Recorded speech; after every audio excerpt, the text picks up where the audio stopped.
खूब बड़े चिलम गाजा देवघर जाए में ये मजा न समय रहबे हरदम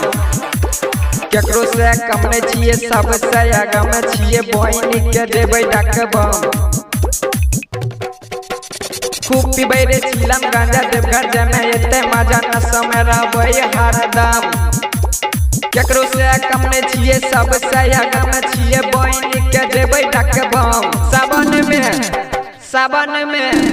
सावन में देवघर जइबई रे भोला हाजी पर भंगिया चढ़इबई रे सावन में देवघर जइबई रे भोला हाजी पर जलावा चढ़इबई रे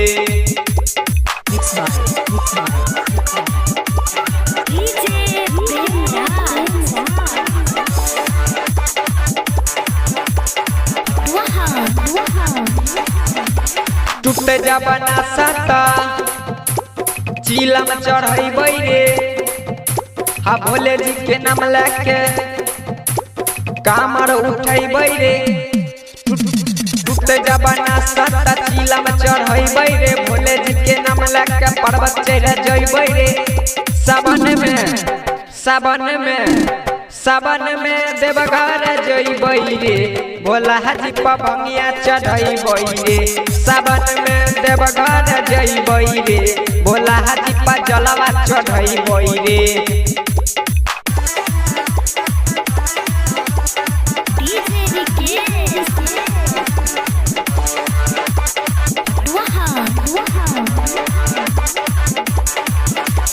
राइटर रंजित रूपेश हा भोले जी में छे मगन रे संजीत साजन गावे छोई भजन रे राइटर रंजित रूपेश भोले जी में छे मगन रे संजीत साजन गावे छोई भजन रे